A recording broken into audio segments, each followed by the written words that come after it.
And ride with me in my foul life.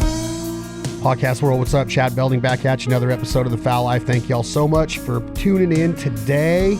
We're so fired up about some of the new partners we have coming on board. We're getting a lot of excitement, a lot of momentum, a lot of snowball effect built around the podcast. A lot of people are getting their content through it. We're getting a lot of DMs and private messages on guests and topics and diversity and topics and themes that y'all want to check out and want us to touch on. So we're going to keep bringing it to you guys. Today's episode of The Foul Life is brought to you by our friends at the Outdoor Sportsman's Group, the Outdoor Channel, the Sportsman's Channel, all of the magazines that us as hunters love to read, Guns and Ammo and Peterson's Hunting and Gun, Dog and Wildfowl. You name it, these guys got it covered. And on top of that, we also have Mo TV in the mix, My Outdoor TV. Check out that app right now for all of your content, all of your favorite producers, including Waddell, Munt, T-Bone, Shockey, Lee and Tiffany, Pat and Nicole, you name it, they're on there, and they're going to bring you hours and hours of awesome hunting, fishing, conservation content at your fingertips. My Outdoor TV. So please support the Outdoor Sportsman's Group. Check out the Outdoor Channel, the Sportsman's Channel, the World Fishing Network, and all of their magazines.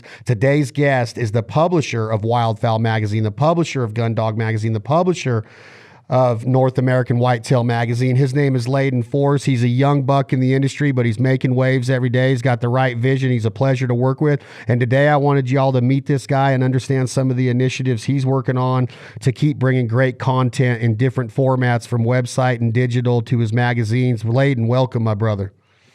Thank you, Chad. I appreciate it. It's a real privilege to be on this with you. And thanks for, calling out all the great benefits and offerings that Outdoor Sportsman Groups offers to, your followers and just the general outdoor and hunting audience. Heck yeah, buddy. I've been a big fan of wildfowl, and I'm sure most duck hunters that tune into our content they feel the same. And it's kind of one of those things to where you hear a lot of rumblings in the past maybe 60 months of, well, newspapers are going out of business and people don't read magazines anymore. And there's so much content at our fingertips on these little 4-inch smartphones that have destroyed our lives in a lot of ways that, like, you just think, you look at it and you're like, oh God, man. But you know what I mean? It's like you go into an airport and you go into a bookstore and there's tons of magazines but then you hear that some have gone out of business and some are struggling. Is there still readership? Is there still a reason to pick up a magazine? Is there still a reason for a brand or a potential advertiser to take out a half page or a quarter page or a full page ad or even a 2-page spread? I mean, talk to me, Laden. Is it still worth being part of the magazine world? For sure, man. For sure. And that's a big question. It's one we get asked often here because, we in a lot of ways, fortunately and unfortunately, are seen as a legacy publication, which, you and I have talked recently, and we'll probably talk some about it today, is I guess you could say a perception that we're kind of trying to be very respectful of, but work out of at the same time and be perceived as a brand, not just a publication. But yeah, man, magazines are still alive. That's the question we get so often. And you say, well, how are they still alive? Well, at Wildfowl, we have 42,000 readers in our circulation, and about the same at Gun Dog. At North American Whitetail, we're at 111,000, and we're holding strong.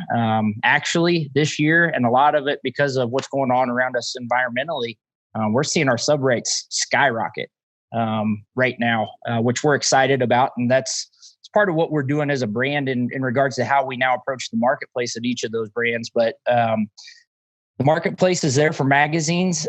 Is it needed? I think so. That's a bigger question to probably dive into as a manufacturer or a media buyer, somebody looking to advertise. And there's probably a lot more of a dynamic to, hey, do I need a 2-page spread, or do I need a full-page ad or a half-page ad? And how many of them? And is it worth my time or my investment, more importantly? And what does it do for me? Which is really the big question for marketing in general. What does it do for me? So yeah, I mean, hey, I'm biased, but magazines are alive, man. They are alive.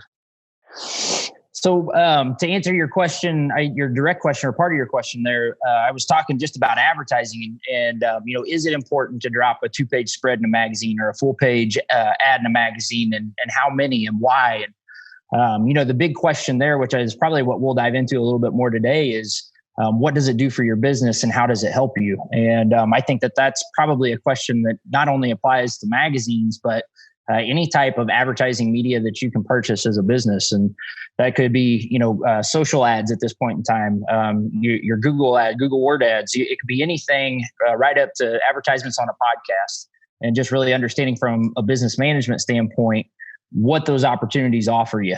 But can a magazine help you? Yeah, it can. It can. And I think that the way that I would look at that, Laden, is, like we have brands that we place ads in different formats, like you're saying, in magazines and TV. We have advertisements going digitally. We have Facebook. We have Instagram ads. There's so many different forms of advertising now.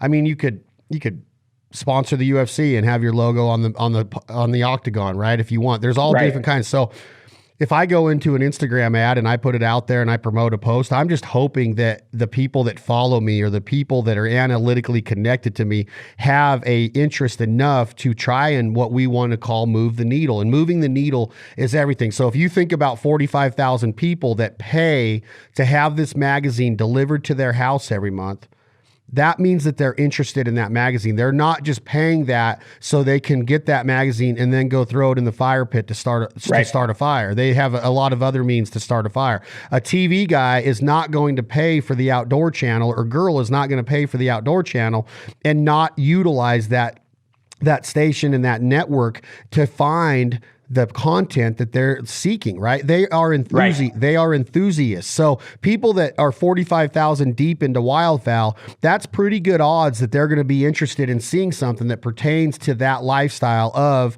the American, the Canadian, the duck hunter across this country and other countries, the goose hunter. So if we take out a 2-page spread ad for, let's say, Jargon or the Fowl Life to advertise the upcoming season or whatever, then we're banking on the people that are seeing it are very interested in that content, and the chances of a needle being moved are great. Plus the credibility it adds to your brand to be in the magazine when people see it, mixed with the other avenues that we are advertising in. So we're covering a basis. We're being strategic with it to say, all right, we want to catch the reader's eye. When they flip that page, how are we going to get them to stop on that ad? Well, if it's in wildfowl, first you got that knocked out. You're not just guessing that they might be interested in the ad. And then you kind of strategically place them. Is it the August gear issue? Is it during the fall when they're really engaged? When do you really try to get them? And I think that's kind of where you're going with that statement, is why would we do it? That's why we would do it, is that is an enthusiastic audience that has a potential, more so in my opinion, than a social media audience that we're just grasping at in a lot of ways. I think it's a more engaged, a more focused audience. Would that be fair to say in your opinion? Yeah, it'd be very fair. And you hit two key words there. One, you said enthusiast, and two, you said paid. And that's something that, we try to, when we're sitting down and counseling one of our advertising partners on buying media within the books of pages, we try to always call out that with the magazines, we have to understand that these guys or gals, for that matter, are enthusiastic participants that are making a choice to pay to buy a single issue, or pay to buy a subscription, an annual subscription. And when you look across that, you say, oh, well, I pay Dish, or I pay Sling, or I pay Direct, or I pay YouTube TV. Yeah, but it's not just for the outdoor channel, or not just for the Sportsman's channel. In a lot of cases, you're getting A&E, and you're getting Bravo, and you're getting ESPN, and everything else that comes with this. These folks that are reading our magazine are making a conscious decision to solely go pick out the brand of Wildfowl or Gun Dog, or North American Whitetail, or Guns and Ammo, and follow that magazine. And to your point, they're enthusiasts. They pay attention. We break down our demographics very well. We do third-party reader surveys with that delivery quite often, and it tells us the kind of reader that we have in each of those publications. And oftentimes, average household income's up, so it tells us that they have the disposable income to be able to invest in things like duck boats, or outboards, or shotguns.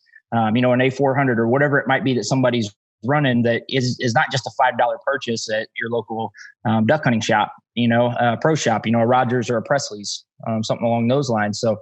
So yeah, again, you're right in the fact that you feel like it's going to move the needle. And going back to what we kind of started to dig into there, it's, moving the needle can be different in a lot of different ways. Even for the same company, it can be different. 1 year, your goal may be brand awareness, and or let's say 75% brand awareness, because you're really trying to make a mark in the marketplace or a statement in the marketplace for what your brand is and what it stands for. Whereas, the other 25% of your marketing budget or allocation is being allocated to actually trying to drive sales.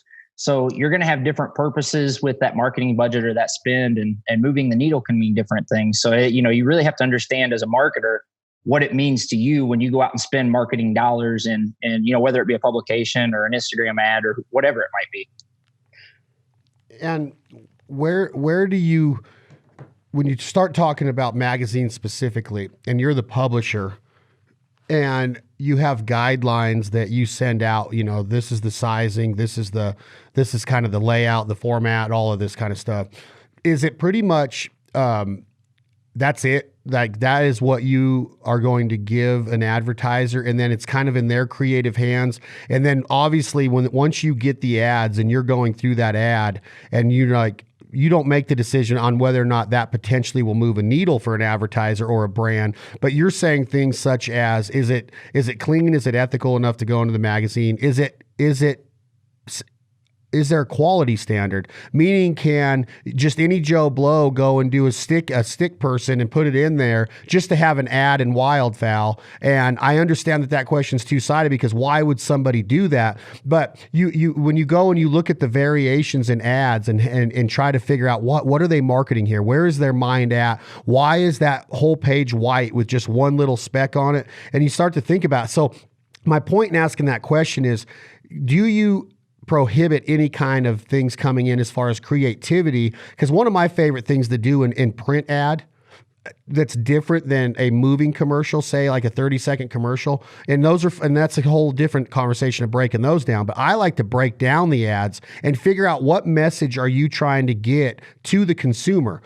How crafty are you being? How witty and clever are you being? But craftsmanship in print ads is everything, and some people get it and some people don't. So do you give hints, or do you just let them kind of give you what they're going to give you?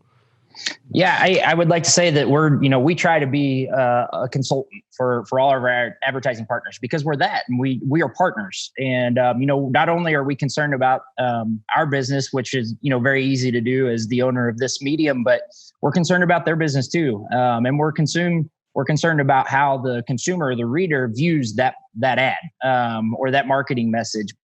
Because, a couple different dynamics. One, if the advertisers aren't there, there's a pretty good chance it's hard for us to be there. Two, we want to make sure that, we're being respectful of our consumers, so that or our readers, so that they come back in years forward. And, do we have a level of, or a stated, I would say, benchmark of ethics, not spoken or not in writing, but, I've been here as the publisher at Wildfowl for, 18 months now. It's going pretty quick. Seems like it was just yesterday, but in the first 3 months, I had some ethical battles where I was tested with some advertising, and let's face it, to your point, marketing is about standing out in your segment, wherever it is. You want to make people go, oh, wait a second, why have I not seen that? Or what's interesting about that? Wow, that is interesting. I need that. I feel like I need to know more about it. That's the whole point of marketing. You want to pull somebody's eye into what you're doing, and you want to catch their mind. You want them to spend a little more time with you. And I mean, we're in the same game, and we'll talk about that probably at some point too today, but we're trying to get as much time of that in consumer as possible, whether it be in the publication of Wildfowl, on our website at Wildfowl, on our Instagram, any YouTube videos we might be doing. We want them to spend as much time as possible with us, and because that's our game, that's our business. But going back to ethics, I got tested right out of the gate. I know that 80% of our reader base lies in the Bible Belt. So they have a certain ethical standard, probably. Their grandfathers, their fathers, they hopefully are handing that magazine over to their grandchildren or children when it comes in the door, or at night, or before they're going on a big duck hunt in the morning, and they're saying, here, grandson, or here, son, check this out. See what Skip Knowles is saying this week. Maybe someday we'll go hunt a king eider in Alaska. Check out this cool article. So I got tested right out of the gate. We had somebody drop in an ad that they were really trying to stand out with and drop some colorful language in. And I just said, hey, I understand what you're doing. I respect it, but unfortunately we can't allow that. And, do understand that though this is your ad and you're paying for the opportunity to just, to place it there in our magazine on that page space. The reader is probably going to say, that it's probably, I guess they perceive that as Wildfowl saying that's okay. They perceive that as Wildfowl making that statement, and that's not us. And I know it's your message, but hopefully we can respectfully come to an agreement here to kind of evolve that ad. So I just use that as an example. Yes, we try to not only be consultative from a positive standpoint, but also, from a negative aspect too. And it doesn't happen all the time. The intentions were good in that situation as well, but we have to work together with our partners, our advertising partners, to make sure that we can add in our advice on what could be most beneficial for them and our segment and our audience, because we know our audience really well. So we know we want our partners to succeed. We want them to have a good ad. So knowing your audience that well, Laden, do you ever come across ethical challenges when it comes to the animal? Do you see certain words that trigger you of like, man, that shouldn't be said about an animal, or that's a little bit too raw on killing? And do you ever get stuck making that judgment or that decision? Like, we are hunters and we don't apologize for killing, but there is a certain aspect of respecting the resource. Have you ever come across an ad where you're like, whoa, man, that's just a little bit too close to making the animal feel like they're just a target or something like that? For sure, man. And I think, that's a battle for all of us, just not only as, businessmen in the industry of the outdoors, but also as participants. We always want to make sure that we're portraying or painting a good image for our group, for our demographic in mainstream media. And there's a lot of things that we probably don't necessarily have to apologize about. We don't have to apologize about being hunters. But I think we can definitely be classy in how we present ourselves. And it can really, kind of falling back on the golden rule. And though that's a big kind of cliche statement to make or pull into this smaller conversation, you really have to think about the opportunity that being classy in an advertisement or in our delivery or in a photo that we place in our magazine, what opportunities that might allow us to bring a new member into our segment, right? If we have some colorful photo that really doesn't portray the animal for what it's worth or respect the bird, it can cause an issue for us. And we may never get a chance to explain ourselves to somebody that's an adult or potential adult onset hunter.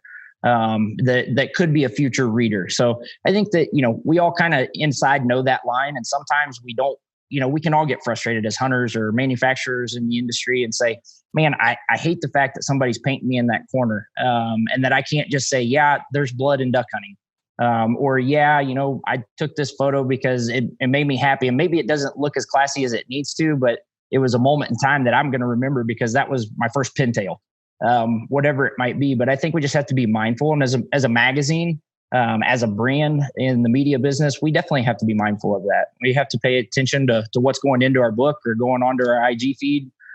Always have to be paying attention. Yeah. And I think that, one of the biggest things about print media is how do you make it an experience for the reader, the potential end consumer, the enthusiast. And I think that I'm all about the experience. And when I open a magazine cover, obviously you start with the cover. That's an important part of an issue. And there's certain photographers out there that have had a pretty good run, the Lee Joses and the Buckleys and the guys that have had a really good run at getting that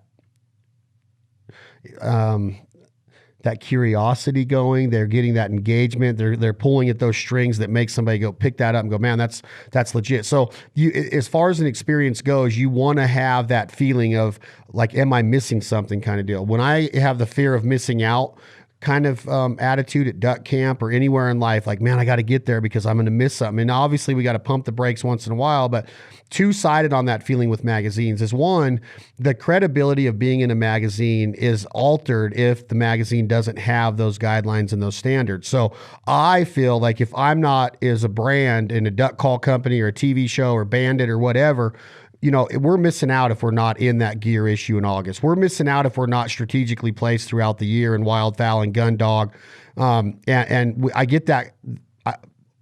We got to be in there. Why aren't we in here? Look at all these iconic brands that are in here. They're in here for a reason, right? You don't just want to be in there to be in there. You want to be strategic about it, and you want your ad to do some justice. But I often feel that as a brand, you're going to get that feeling of, man, something is telling me I have to be in this magazine. And that's up to the magazine to get a brand or a potential ad buyer to feel that way. So the magazine has to be an experience. So when I'm going through duck camp and I'm going from the kitchen at a lodge to my bedroom, to the sitting room, to the TV room, to the mud room, to the boat, to the trees, to the duck blind, all of those are different turns of that page, right?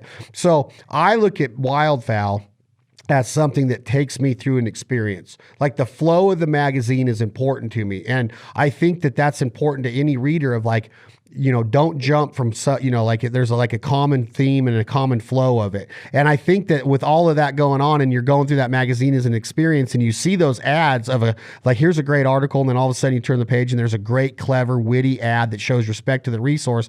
Now you kind of have all of that coming together, that's gelling together. The vision of the magazine to have a flow and an experience, the vision of the advertiser, the vision of the creative team, the vision of the designers of these ads and stuff. And that makes it an experience to watch. So I think it's more of like a cohesiveness of a bunch of people working together. And I think that that's what your job is to get that magazine laid out as an experience. Playboy. And I'm not being like a dumbass about that, but Hugh Hefner built an experience for the reader. He had editorials, he had the forums, he had layouts, he had the centerfold, he had tips and tactics, he had movie reviews, and every page you turned, you were engulfed in it, right?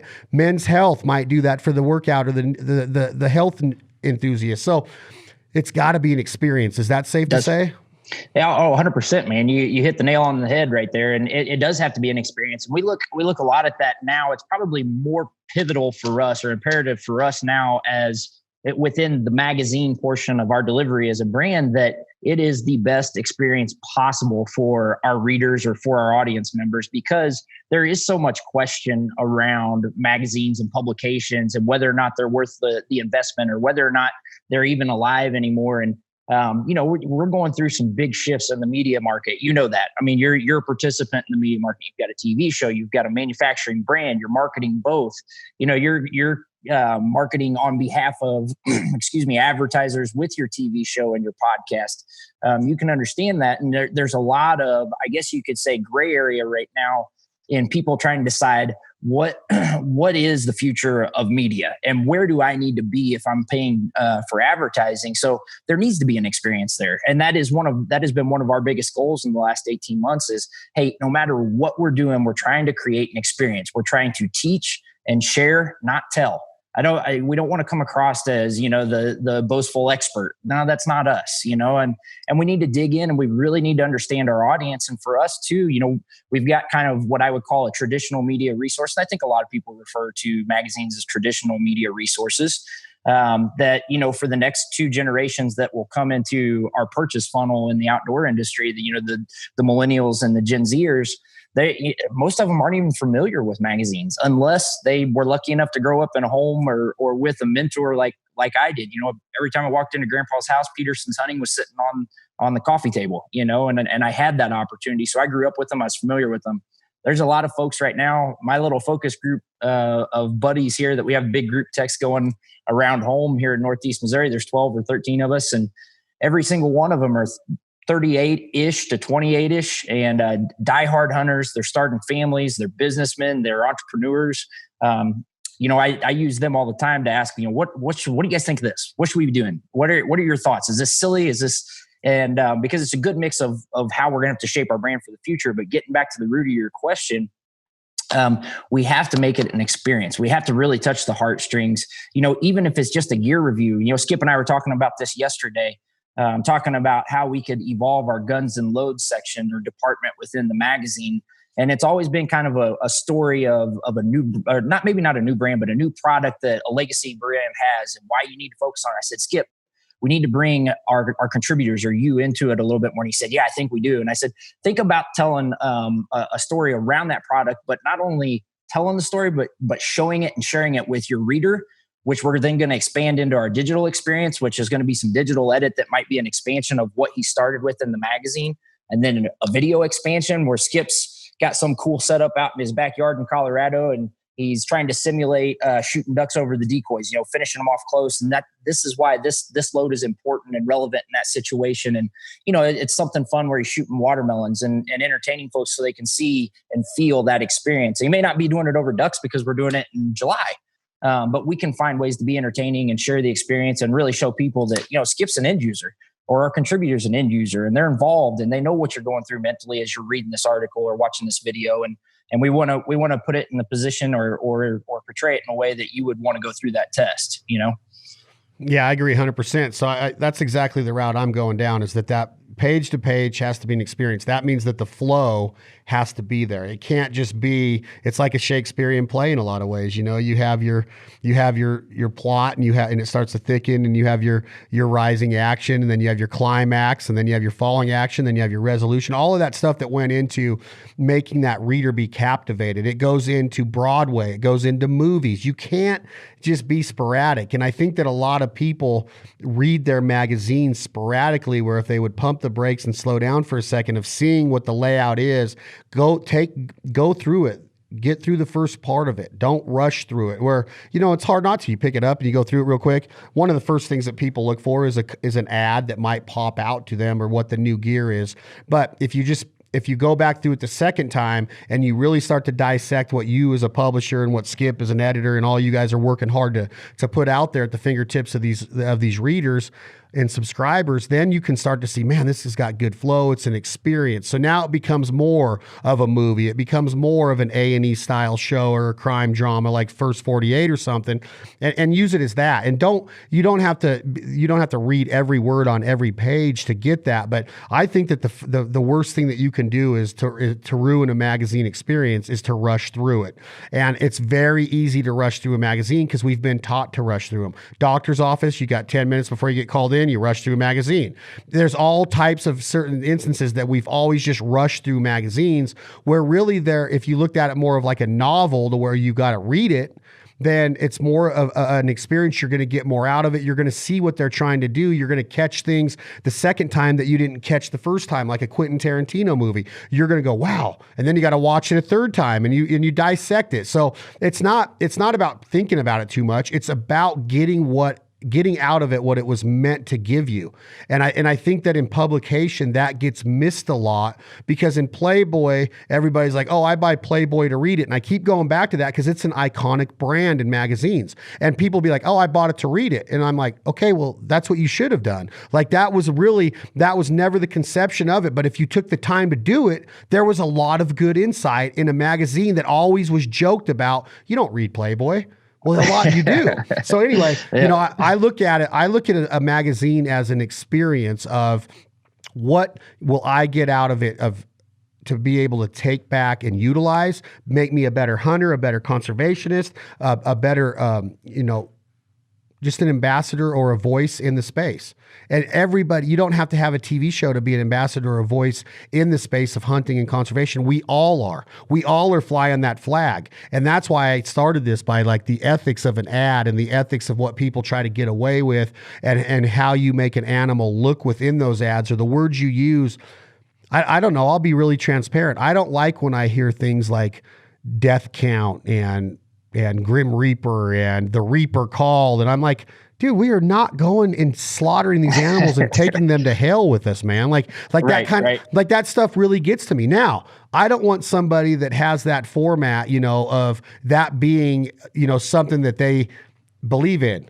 I just think that as far as saying something like this is a blood sport and that this is something that we are going to slaughter with, or we care about that part of it, I look at that and I'm like, that is what's going to give somebody a reason to hate hunters, because we're defacing the resource. And that's the whole gist of my thing in print ads, is like, you just turned me off to the whole magazine, not just your ad. The whole magazine is now is now responsible for making me feel this way. So it's a responsibility of everybody involved to make it a great experience. No, you're spot on. It is. And we talk a lot about that. You're an industry member, so you understand that numbers are declining and everybody's trying to figure it out. And everybody, it's this, it's the economy, or it's this individual and how they portrayed the sport, or it's that. And, there's a lot of things that are probably looked over in a lot of situations. And I think one of the biggest factors we fight is just pure numbers. Like, look, the baby boomer generation was the largest generation in our recent history. And, guess what? The next 2 and 3 generations probably are not even going to get close to it. And this whole industry boom over the last 15 to 20 years has all been built off the baby boomers. So that's one thing. But if we have a declining potential marketplace in the next 2 generations, what do we have to do? We have to come together. We have to be cohesive as an advertiser, as a manufacturer, as a media generator, even as you said, as a participant. We all need to be on the same page, and you need to listen just as much as you talk. And we've got to do that, you know. And I would say, going back to your comment about it being experience, what I've been fortunate enough to learn from some of the folks that preceded me, and just taking things in from great editors, you know, like Skip or you know, Gordon Whittington at North American Whitetail that has been there for 36 years now. What I've taken away is that in any delivery you have, whether it be an issue of a magazine, whether it be, you know, an episode of North American Whitetail TV, whether it be, you know, a Peterson's hunting digital article, you have to be able to build that storyline and keep it consistent, to your point earlier. And what I found is that our audience has a takeaway at that. It's a lot easier for them to take away that, hey, this issue is on canine health. This issue of Gun Dog is on canine health, and we're going to paint a picture from start to finish. We're going to talk about puppies, and then we're going to work into 2-year-old dogs, and then we're going to work into our 5, 6, 7-year-old dog, and we're going to talk not only about training them and keeping them healthy then, but also in the summer just when they're at your house. And then we get into the early season when we're maybe hunting teal and it's warm, and then we're going to get into field hunting in the latter part of the year where we've got to worry about corn stalks and you know, you walk them through the process and you really give them a reason to sit and focus in. You got to keep it entertaining and you got to keep it informative, but you allow for them to have a takeaway because you're concentrating on building a storyline the whole way through. So I appreciate you calling that out. That's a great point about a publication or any type of media delivery that we have. Yeah, I think that it's important that we're all on the same page and that we're all trying to work towards the end goal of everybody being a contributor, because the last thing I want to happen as a hunter is to have a hunting magazine that doesn't do the culture of the American hunter justice. You know, so it's all of us are participants in this magazine of like, hey, it's our voice too. We can, you know, we can give our opinion. We can be a part of this. We can be a contributing photographer if we want. You know, like you go out and take some pictures and see if you're good enough to make a magazine. Write an article and see if it gets picked up, and you get paid to be an author or a writer in some of these periodicals and publications. So I think it's a responsibility of the whole industry as a whole, the whole culture and this whole community of hunters of saying like, Wildfowl is an iconic brand. Wildfowl is what duck hunters hang their hat on. Wildfowl is the Peterson's hunting or the Field and Stream or the outdoor life of duck camp. Okay, that's the one that you want to see on the table when you walk into the duck. You don't want to see outdoor life when you walk into the table in duck camp, which outdoor life is a good read and it's a nice, classy magazine for its purpose. But when I walk into what I do, I have to see Wildfowl. And if Wildfowl doesn't do me justice and Wildfowl doesn't turn me on that night, then I'm pissed off at Wildfowl. And then I look down at Wildfowl, and then I don't want to advertise in Wildfowl, and then I don't want to read, and then I don't want to tell somebody else to subscribe to it.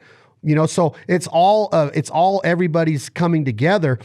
There's a lot of word of mouth of what you guys are putting out there just by walking into any duck hunter's living room or duck camp, and you've seen it laying on the table. Now it becomes your responsibility to grab that person and keep them and get them more engulfed in this lifestyle. And it's a big responsibility. People look at it as just, it's just some dumb article about shooting bluebills with Skip Knowles, you know, and I'm like, no, that's the culture of this business. If you read that and you take out what Skip's trying to get out to you or what this writer's getting to you, learn something from it. Don't be above it. Take away from it that this magazine is not just being printed for their health. There's actually really good experiences in here that will make you a better voice in this lifestyle and this culture and this privilege of being a hunter. So it's a privilege that we have a magazine to grab onto, and it's the responsibility of the Wildfowl publisher, the Wildfowl editors, the writers that you choose to work with, the photographers that you choose to put on your cover. What's your back cover? How do you end that? How do you end that experience? Like, that's your responsibility. You don't just,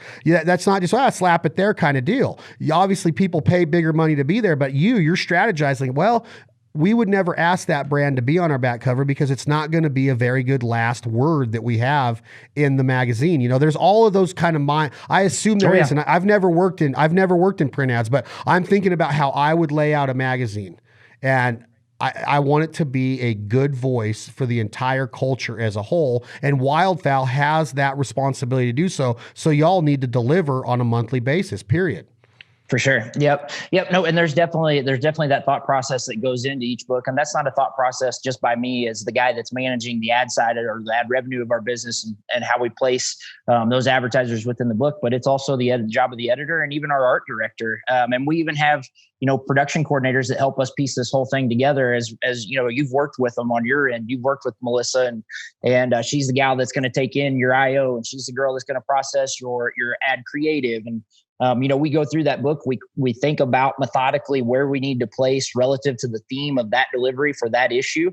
The advertisers, we also want to be respectful of the advertiser space. So, we don't want to put jargon right next to another call manufacturer because we feel that's contradictory and probably a little disrespectful of what you guys are investing to do. And it could cause a mixed message for the end reader. It's really hard for them to look at one call company and then one right there on the facing page and go, oh, it probably almost creates more of an issue for them mentally in accepting either company. So there is a lot of strategy that comes into that. It's not rocket science by any means, but we're definitely respectful of it and have to be conscious of it and make sure that we're making the right decisions as we piece each one of those books together, not only from an editorial standpoint, but from an advertising standpoint. And we have to think about, the thought process in regards to adoption of marketing messaging of a reader and when they're going to best accept a duck call ad from a manufacturer when, where relative to where that call review is going to be in that issue that month. So yeah, there's a lot of thought that goes into that for sure. No, I wanted to go back to a comment that you made earlier, man, about us as participants and how we can also contribute to the marketplace today. And I'd say, man, that's the big paradigm shift that's taken place right now within not only our industry, but just the mainstream industry in general, or the mainstream audience in general, is that, man, never has a participant had easier access to get involved. With the growth of social and digital media, it used to be that our magazines or your TV show was really the channel or the path or the connection point to that end user. And that's how they consumed their media. And the only way, it was a one-way conversation. Really, it just came from the media generator side. But now, man, with the growth of social media and, not only on a personal level, but the way in which you interact with manufacturers or media generators or magazines or TV producers, you have an opportunity to even speak to your local, your local, what am I trying to say, ecosystem of friends and be a good voice for not only duck hunting or goose hunting or waterfowl in general, not only for a delivery, an ambassador, but just as a citizen, man. And can really pass along a good message. And I think that's, I can tell you I would probably say that I would guess that as a media generator on your end, as a producer of a television show, it's definitely made your job a lot harder. And you've had to interact. But here's the deal: is that everybody looks at it like, well, there's a lot of content out there, but I know what our lane is, and we stay in our lane. And here's my whole deal on it: is that because of people like us, because of people like you, because of the constant messaging in the right light, the ethical light, the responsibility of presenting this lifestyle in the right way. Which there's rumors about me out there, and I just look at them and I go, I'm a cocaine addict. They call me a cocaine addict on a forum. I'm like, I've never even seen cocaine in real life. Okay, well, I was born into all this money. I'm like, my dad was a union plumber, so I inherited all this money. And then I read he wears a flat bill hat and he talks too fast. And I'm like, okay, well, that's me, and that's who I am. But you know what? Right. I stuck to the guns of making sure the animal was put first and never putting that part of it out there. Now, you don't have to like me, but you can't talk shit about the way that I hunt. I don't have to like Michael Waddell, but I can't go, oh yeah, that dude is a prima donna. That dude is as good as they get. So because of those voices, because of that, it's either inspired people to get into it and create their own online stuff, their own YouTube stuff, their own IGTV stuff, their own Facebook show, their own this show, and their own that show. And that's awesome. So if that's the case and we're all in together, just do it right. Don't cut corners. Right. When you put a print ad out there, do it right. If you put a TV show out there, do it right. And here's why I'm saying that is because right now in America, don't mark my words, but kind of mark my words, because you can never be right on this. I can never go, mark my words, this evolution is going to happen. Hunting is going to be the coolest freaking thing in the world starting right now. And the reason I say that is because we have the ability to get into people's lives and see that what hunting and being a provider and living off the land means. People are now seeing at this time in American history, wow, These people really are living off the land. They have freezers full of food. They're cooking wild game. They're showing me how to make a freaking alligator tail meat taste good. Well, you shouldn't kill alligators. Oh, really? We shouldn't kill gators? They're in abundance because of conservation efforts. There's too many of them. Oh, well, you shouldn't kill turkeys, really, because of the NWTF. There's turkeys everywhere, to where if we take our daily limit in these different states by supporting hunting licenses and conservation efforts and conservation groups and sweat equity and elbow grease and money that hunters put into it, we can go out and do it. So now we have had the ability to show we are tired of the numbers falling off. We're tired of hearing there's not that many duck hunters out there. I'm tired of hearing it. Now we're going to be able to say, you know what? This is the lifestyle to be in. I've been saying it for years. There's no cooler lifestyle in the world. There's no better place to be in the world than hunting camp. You could go to the Eiffel Tower, or you could go to the Colosseum in Rome, and you will be tired of looking at it within 5 minutes. Hunting camp is impossible to get tired of. Impossible. A golf course, you hit enough shitty shots on 18 holes, you're not going to want to go back there for a while. So hunting camp, I could have 9 bad days in a row, and I still can't wait to get to the fire. That is the coolest lifestyle in the world. So that's what I'm trying to tell people, Laden, is like, now is our time. Let's come together. Don't talk shit about me. Don't judge me because I don't dress like you. Don't say that I don't know how to duck hunt because I'm not from Arkansas. Don't pass judgment on people. This is not about a trophy. This is not about a raw championship. This is about a lifestyle that the experience of wildfowl, when we walk into a hunting camp, and our magazine is on that table, whether you're a deer hunter, which deer hunters are dorks. You're a deer hunter. You guys are weird.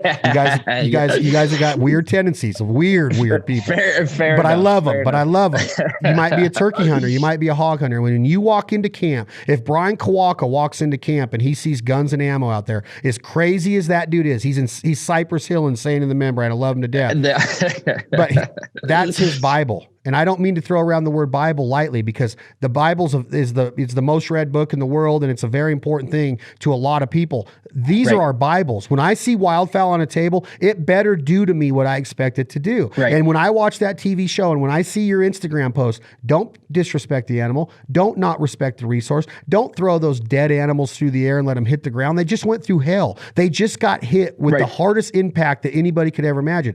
Respect them. It's our responsibility right now to take this game to the next level. And hunting is going to go to the next level now, because we have done a great job as a community of saying, guys, not only do we ethically harvest these animals, now we're showing that we're cooking them the right way. We have all these cooking companies behind us right now. Look at what Traeger's doing in the space. They are not apologizing for putting hunting stuff on their apps and on their website. If you kill a deer, here's how you cook those steaks. Look at Joe Rogan, the biggest voice in podcasting. If you want to have a great life, get a bow and arrow and go shoot an elk and cook it for your family.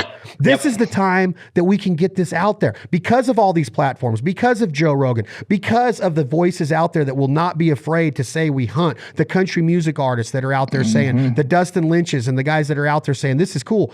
This is the time that we are going to be able to go, you know what? Either get in or freaking shut up, because now we're rolling now. The American hunter is rolling now, and it's the responsibility of wildfowl and you and Skip, which I love Skippy.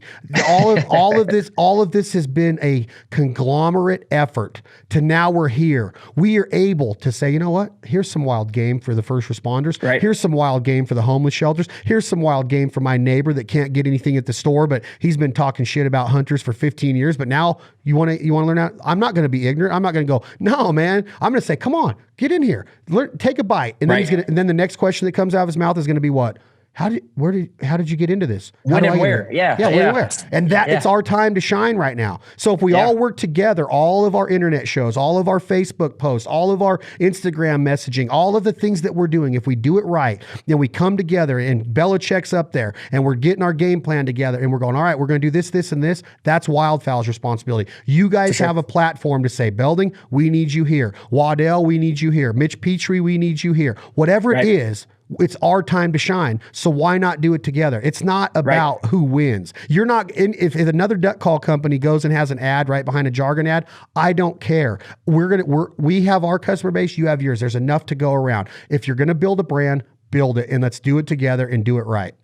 For sure, for sure. Well, and you're a big part of that, and I appreciate that. And then I think again, man, what's really neat. You've been in the industry for a while. I was fortunate enough; I got to come in at about the age of 19, so I've kind of watched the last 15 years how the curve has happened, and I'm very thankful for that opportunity. But I think you see, as an industry, you see us coming off of, and I'm not speaking towards anybody or at anybody when I say this. I think that it was pretty much, there was a lot of pride involved. Not everybody was that way, but I think what was extracted from mainstream media, or maybe just the folks, the naysayers of the hunting industry, was that, oh, they're all prideful folks. They're not worried about the animals. They're worried about themselves. They want to be the next Michael Waddell, or they want to be the next TV star, or the next big writer. And I think that you see us as an industry coming together and saying, hey, we didn't like that projection of ourselves. That wasn't us. And in the majority, we're not those people. We're ethical people. We're respectful. We're friends. We're family. We really enjoy hunting camp. We want everybody to come in and enjoy it with us. And we've got some momentum now because of what's going on around us, and because of all the false pictures that were painted, or light that has been shed. We've got an opportunity now for people to understand our lifestyle and understand a bigger part of why we hunt. Organic food that we control the supply of, that we're respectful of, that we can feed our families on, that we've been feeding our families on for generations. I grew up on venison and duck and turkey and goose even, which a lot of people turn their nose up at goose, but I love goose, man. You can't, it's so there's good goose out there. Speckle belly goose is the best red meat you can eat. Is that an opinionated statement? I will take it over Wagyu beef. Wagyu beef, I will take a speckle belly over. Yeah, I'll take it over a deer backstrap. I'm not saying that it is. I'm saying that I'm agreeing with you. Wild game is where it's at.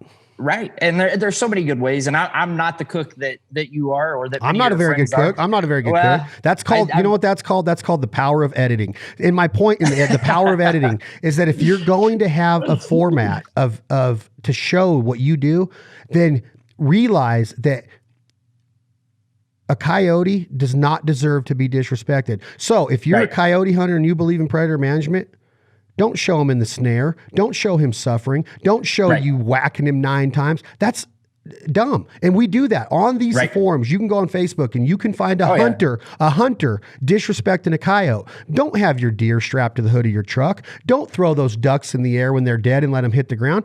I'm not saying that I've never done it, but I'm not going to glamorize it. I'm not going to make a mistake and then put it out there for somebody to go, oh yeah, hunters are great people. They just let that wild dog lay there with his foot in a trap and just let's show them it's there. Now we all understand it happens as hunters, right? Right. Trapping happens, but that doesn't mean that you have to show every intricate part of it. It's not the reality of it is that we are taking that life. And we are controlling those predators, right? So let's do it right. It's our time. Like you said, we got a lot of momentum right now. Let's not kill that. Let's not put a roadblock in that by going into a magazine and seeing a word in an ad that you're like, really, you're the Grim Reaper of ducks? Like you're going to dress in this cloak and be this guy that just goes in there and rips their heads off? Like it makes no sense to me. It makes no sense to deatherize it that much, man. Or deathetize it that much to where that's not a word. I just made that up. Deathetize. No, it works for me. I'm from Missouri. We make all kinds of words. You know what I'm saying though? It's like, and I'm not saying that Grim Reaper broadheads aren't awesome, but when I see that, I go, oh man, that's like, we're not going to a dark place here. I like archery hunting is not about being in the grips of hell and Lucifer's chasing us and we're killing these deer it's like, it's a nice sunny day. I'm up in a tree stand. I got my iPhone. I got my deer piss all over me. And I got I just took my clothes out of this oxygenated bag. And you guys do all this crazy stuff. Like that's joyous. Like let's show the joy and the fun behind it. Grim Reaper. I'm not going out there to reap these things and freaking take them to, it's just a weird concept. And again, if Grim Reaper hears that, I don't want them to be like, I'm not talking shit about the brand. They're a great product. I just I don't understand the stance in some of the names we have out there.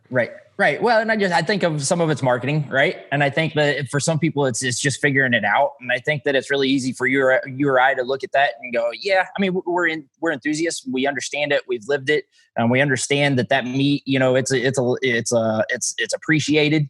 But at the same time, I think it's just somebody trying to stand out in the marketplace in a different way, and that's their messaging, and that's how they've come at it. But I think you're more right about the fact that we have to be conscious of that. We have to understand. We have to be respectful of the animals and the whole process, man. There's so much about hunting that does not get told. and it's the fellowship in the duck blind. It's the fellowship in the pill line. That is still today one of my most favorite things about duck hunting. Let's make sure you describe pill, because I don't want people to come on here and say that you're a pill addict now. He's not popping pills. He's talking about a public draw area, and he's getting a number. Area. He's getting a number, right?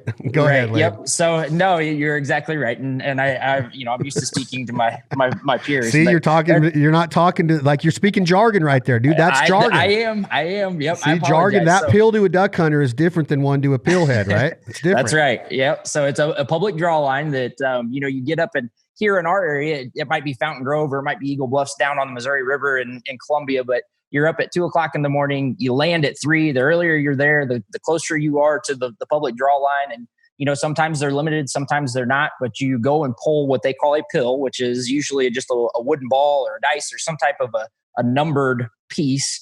And that decides which pool or your place in the line that you get to choose which pool on that public draw line to go hunt. And man, it is, as a boy, I was drug into that, at the age of 6 by my dad and uncle. And we'd go in and you're there, you're watching all these guys drink coffee, and they're talking about, when I was here hunting greenheads 5 years ago or 20 years ago or last week, and the coffee, you're drinking it out of a little 6-ounce styrofoam cup. And it's just, everybody's there in their waders and their camo. They don't care what they look like or what they smell like. They're just there to talk and draw a pill, man. And then once everybody draws their pills and they hit the water, it's mayhem, and it's great.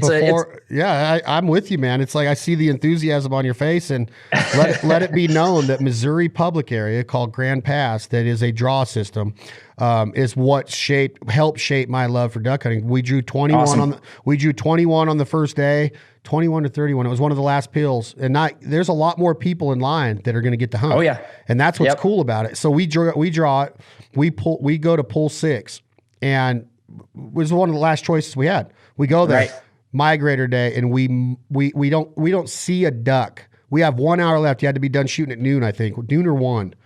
And we don't see a duck except one hen gadwall. And there's that little private airport around Grand Pass, and all of a sudden we heard a jet, and I'm like, plane's coming in. It's just like, and I look up and I'm like, dude, look at this. And I'm like a rookie in duck hunting. I'm like 27 years old. I'm just starting my duck hunting career, and I'm like, dude, those are ducks. And it was migrating mallards coming down on a bluebird sky, northwest or northeast wind. And we shot our ducks. It's a 4-bird limit in Missouri, I think, on mallards. We shot our ducks in 20 minutes. Went back the next morning. We drew pill number 4 or 5. Went back to that same pill. Nobody knew what we were doing. Like, they're like, why are you going to that pill? Nobody kills it. Migration was still on. Same thing. And I'm talking, and then the third day we drew pill 6. So 3 days in a row, we got in the draw at Grand Pass, and I was hooked. I was with my buddy Chad Thomas. He worked for U.S. Tobacco. We were back there visiting another Copenhagen salesman, and he was from Missouri. He was from Kansas City, and he took us to Grand Pass, and I fell in love with it. And I'm like, dude, that was migrator. Though, and when people understand what a migrator day is and they get in on one, it's better than any roller coaster or parachuting or jumping out of an airplane you'll ever do, dude. And Grand Pass helped shape what the fowl life would later on become. That's a cool story, man. That is a really cool story. And there you go. I mean, look, 27 years old, you're just getting into duck hunting, and it was because you went to visit a client, and that's the opportunity that we have sitting out there waiting as media content generators or media content generators. Right now we have that opportunity. So we get the opportunity to influence. And, I know that everybody on my staff is excited and feels very fortunate to be a part of that staff, to be a part of that motivation and that opportunity. And, we talk a lot because of the negative vibes that come down through the industry, and, hey, our numbers are declining, or, hey, sales are off, or whatever it might be. I tell my folks every week, hey, you're having a hard day. Remember what got you here. It's your passion. That's why we're here. That's why we're doing what we're doing. And you've got to think about it. And that passion has to bleed through when you're typing out an article, or when you hop on and do a 30-second Instagram video. Let it bleed through. You're the motivator. You're the influencer. The real influencer. That's you. And on top of influence, the word that I use now is, we are the mentors. You have the ability to mentor somebody right there. You know how many people we take for granted that you said you grew up and walked into grandpa's house and had Outdoor Life or Peterson's hunting land there? Yep. 99% of our population doesn't have that. And if they get a chance to be mentored, it's our responsibility to take that mentorship to the next level. And we should Right. all make a valid choice, an ethical choice of introducing somebody new to the outdoors every year, or being a part of a youth hunt or a college hunt. A lot of the things that we get to participate in, we're asked to participate in. If you're a hunter, get somebody new out there and introduce them to it. Bring them over for a wild game meal and have them guess what kind of meat they're eating. Is that chicken? No, that's mountain lion. What? Yeah, that's mountain lion. Okay. And then they're going to be like, you killed a mountain lion? How? And then I'm going to show them some video and I'm going to go, this is what we do. Now watch. These dogs are genius. These dogs just ran 17 miles and they went from tree, and you can educate them and mentor them in it. And if if they say no, at least they know why they're saying no. If they say yes, you did your job. You did your job either way. Right. But as a mentor with what we're talking about with this magazine, and I made a statement about it being the Bible, and I don't take the Bible lightly, and I don't want people in the Bible Belt where 90% of the readership of wildfowl is. I respect it. But when you walk into duck camp and you see the August edition of Wildfowl, we're going into the August edition, which is the Duck Hunter, Goose Hunter Bible, period. That is going to mentor, that is going to instruct, that is going to inspire, that is going to intrigue, that is going to promote, that is going to showcase all of these products. And you better do it the right way to make sure that that person reading that magazine is like, man, that's a really good validation. That's a really good dictation of a boat motor. Wow, that blind, that really painted a good picture of why I would use that blind. That duck call has a high end and a low end. Well, what does that mean? And then it gets them curious and they're going to be like, I got to hear that. Now they're going to go seek it on your website. They're going to be like, hey, Laden, you got any audio files of that jargon duck call? Well, it's funny you mentioned that, because now we're taking our game to the next level by having an interactive site to where, here, go see Chad and Chris or John Stevens and Jimbo blowing a short barrel or a daisy cutter at Rich and Tone. Whatever it is, yes, we got it. You got their mind on that. That's the Bible. They're going through it page by page. Oh my God, my August edition's here. It's almost like as a duck hunter, you get the Max Prairie Wings catalog, right? The Final Flight catalog. You're going, oh gosh, you know, that's the Bible of retail in duck hunting. That's like growing up, you'd see a Cabela's and you'd be like, is there really a place called Cabela's? Like, it was like this, it was like this mystery. It was just this mystery for years, right? And then you'd be on I-80 in Nebraska. I tell the story, you'd be on I-80 and you're like, oh my God, look at the bronze elk. And you just lose your shit. You look like Chevy Chase racing in Wally World at the end of vacation. And you're like, this is life. This is really real. It's not just a magazine. I mean, this was way before online hunting or online shopping. And now it's like, oh my God, it's real, you know, kind of deal. Max Prairie Wings, same thing. Max Prairie Wings, this magazine, and you get to Stuttgart and you lose your mind, dude. You'll literally like lose your mind when you see that place. I've been there 150 times probably since 2000. The same feeling goes over my body every time I see it. I'm just like, oh my God, Marion's in there, Chuck's in there, Adams, all these people are, all these brands are in there, all these ducks are hanging from the ceiling. You could smell the barbecue, you could smell the fried fish going on. It's like, oh my gosh, it's like, this is duck hunting. This is the culture. And those magazines do that to us, man. And that is the difference of like, opening up Wildfowl is a responsibility of yours to make me feel like that. And if I don't, then you're not doing your job. And you guys do your job because it's become the Bible of the duck hunter. And that's that's a cool freaking thing. And it's a big responsibility to have. You can't let that go.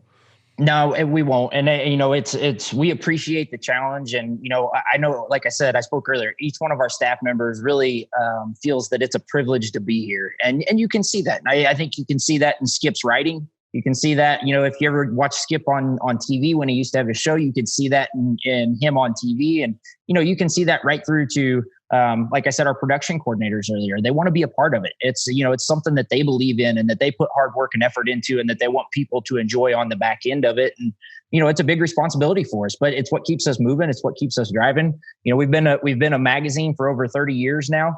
Going on 40, and we hope it's another 30, you know, going on 40 years, you know, down the road, and that my grandkids are reading about it and say, hey, my grandpa was a part of that one day, you know, and it's something that we feel very lucky to be a part of. And, you know, I would tell you also, Chad, that that's one of our biggest challenges right now. And we spoke to this just a little bit earlier when we were talking about, you know, being perceived as a brand and not a publication anymore. The publication is the flagship or the pillar of what we do. But there are so many people that we have to learn to communicate with in different mediums because people consume their media differently.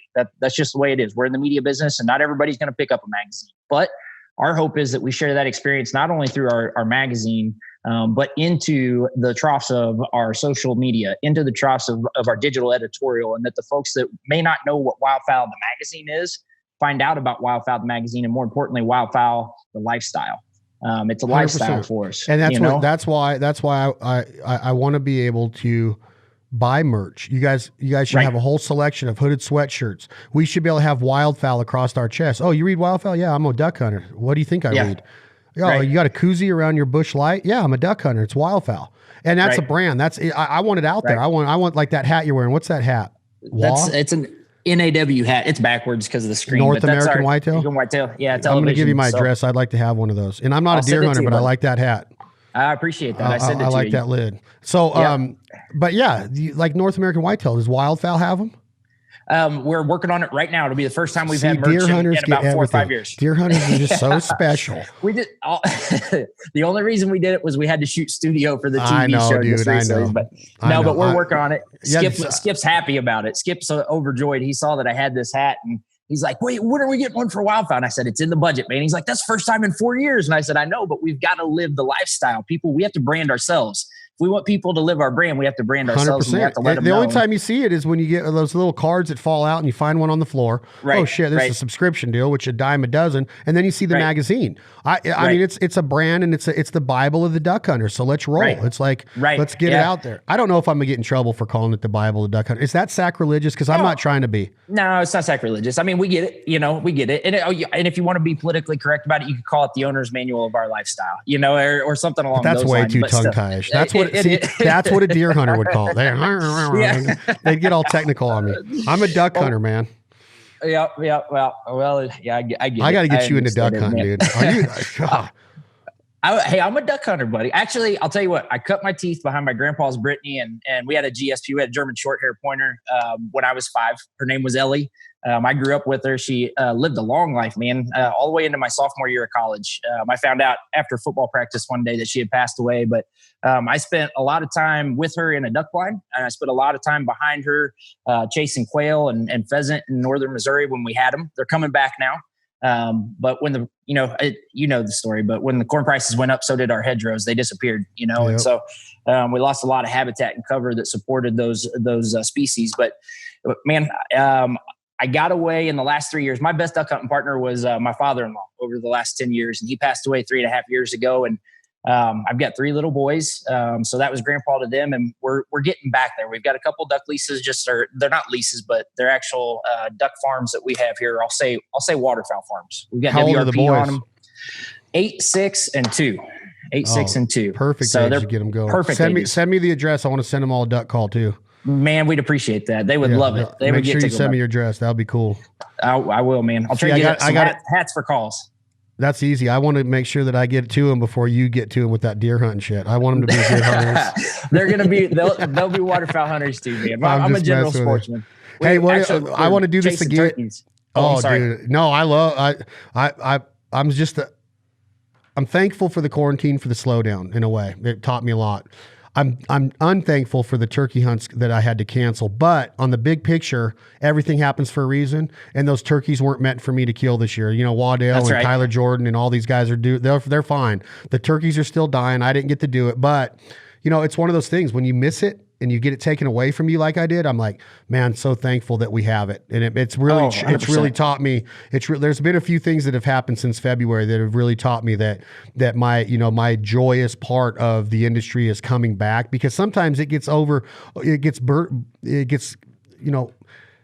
don't want to say that I take it for granted, but sometimes it got to me to where, man, it's just like coming at me so fast and every day. Right. And now I found my love like big time. I'm more motivated. I'm more geared. I'm more focused to really share it and spread the love and try to do things even better than what we have been. And I feel that our production quality and a lot of the things that we do is awesome. I would never sit here and go, we're a good voice in this place and we want to get better and we want to work with people. Right. That's why when I sit down with somebody, I keep saying Waddell. Dude, Waddell is genius, man. When you hear Michael talk, that dude, I take, I tease him about being a deer hunter, but that dude, like that show he did a couple weeks ago on the network about the tornado in Alabama, if you can watch that and not cry, you're not a human being. If you're an anti-hunter and can watch that and say that hunters are pieces of shit, then you are not a good person, because that just shows you right there of how therapeutic this lifestyle is. And we had me and Waddell and I podcast the other day about it. He's just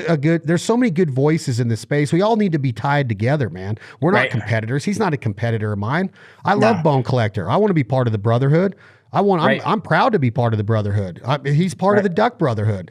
But I think that's what our deal is. And let's do this again in August. Okay. With the gear issue, let's sit down with the gear issue and go through it and just talk about, like, hey, here's what we did here. This is a cool deal. Sure. Here's a really cool thing that you can find. Here's our boat section. We worked on different photography, and let's go through it and kind of give the listener kind of an interactive voice in what we're seeing in gear, what we're fired up with for the new season, what Wildfowl did, and it's 175 pages. It's thicker than heck. It's the best magazine of the year. We're fired up about it as duck and goose hunters and waterfowlers, and I think that we go through it, not page by page, but we give them a little bit of that experience. Nobody's going to sit here and listen to a 5-hour podcast. It's a long magazine, but maybe we break it up into a 5-part series and we do it in the calls and the guns and the ammo and the ducks, the decoys. Maybe it's a 10-part series, and we do the Fowl Life, Wildfowl gear issue podcast series, and we give these guys, I say we do it, and we give a gear review, and we go through it and say, yeah, man, I've used that motor. Yeah, man, I've ran that duck blind. Yeah, man, I've ran that call, and have some sample stories. Maybe Skip can come on here and do his. And you probably won't be able to see him because he's always in a dark room. He's kind of that weird kind of guy. but he's in a dark room or he's in the woods. One of the two. We can bring in some different personalities on different days and be like, hey, this manufacturer's joining us today. We got Terry Denman from Mojo here today. Hey, we got Chris Cifrio from Jargon. We got George Thompson from Benelli. We got da-da-da-da-da. We got Tyler Jordan from Realtree. And we'll talk about the Wildfowl gear issue and bring these people like why it's such a strong brand. We'd love that. I'd love to partner with you on it. And that's kind of thing that we're looking, we've got it. Like you said, we've got to come together, man. That's all there is to it. And I really have appreciated what you're doing, not only with the Fowl Life, but This Life Ain't for Everybody as well. And I think that you're giving your listeners a reason to come together. And Waddell is the reason I'm a deer hunter today. No, he's the reason he's the reason why I'm in the game, dude. I tell him that all the time. I'm telling you, he is. And I loved your podcast with him, man, on This Life Ain't for Everybody, because that was a guy that I felt like he turned what outdoor media content generation was. Like, he evolved it to the next level when he came on the scene with Road Trips. And to hear you guys talk about that, I relived my childhood as a hunter, and I watched him because he was real. He was that guy that was real with his delivery, and he shared his passion. He wasn't afraid of it, and that I have so much respect and admiration for Michael in that fashion. And then just the fact that, you guys, you had a personal conversation. And I think that said a lot about us as an industry, as a lifestyle, as hunters, man. We can sit and have those conversations, and we can hold each other accountable and pat each other on the back at the same time and say, so you've made a mistake. Who hasn't? Who hasn't? And wait till you hear the new one, dude. We both cry on it. We both get emotional on how this industry and this lifestyle affects us. And he got emotional. And that's awesome. And that's how real Michael is. And anybody that ever had anything bad to say about him, if I was a good fighter, I'd lay him out. I'm just not a good fighter. So I would just say, hey, stop saying that. Stop saying that. But just don't down people, man. Don't trivialize this passion and this lifestyle because you think that you're a better hunter. If he's on TV and he's making a living doing it, and you want to be doing that, get a mentorship, work harder, get a business degree, build a network, become a good communicator. Well, I can blow a duck call better than anybody. No, you can't, first of all. And second of all, nobody cares. Don't get on the ego trip about how many ducks you kill or how many deer inches you got. It's cool, but let's support each other. And that's why I tease deer hunters, man. What you guys do is awesome. I know how hard deer hunting is. I've almost fallen out of tree stands. Luckily I was strapped in, because when they walk out, I get so freaking nervous. And if it didn't do that to me, I would never do it. When mallards are landing on my head, I'm like, my gosh, I can't hold still. Right. It just does it for me. So I appreciate the time. Let's talk off record of offline about getting that series going. And when you get a sample of some of that Wildfowl apparel, get it over to me so I can. You'll be one of the first. Yeah, you're the man, brother. Let's I appreciate it. do you have anything else today that you wanted to touch on that you had written down? I didn't know if you had anything. I don't want to cut you off if you did. No, you're fine, man. I just would say thank you to you, what you're doing for us. At Wildfowl, we're thankful for your partnership. And I like that you see our vision and where we're going with Wildfowl. It's a great brand, and in no way do we speak down about or how it was formed and what it has been. We just want to evolve on what so many people laid out before us. And man, we're headed that way. And to have partners like you that embrace the idea and understand it and that are doing it themselves, man, it's awesome. It is great. Well, let's do it together, man. Tell Skip and everybody I said hello, and then we'll do. We'll push this out there, and then we'll get that gear. Well, I think we do like a 5-10 part series of a gear. I think it'd be kind of cool. Yeah, let's do it. We're planning on doing it anyway. So we'll get different manufacturers in here, and we'll get it out on our platforms. That sounds great, man. Thank you, Chad. Thank you, Laden. That's Laden Force, Wildfowl Magazine, Gun Dog, Intermedia. Check them out. Check out the Outdoor Sportsman's Group. Check out the Outdoor Channel, the Sportsman's Channel.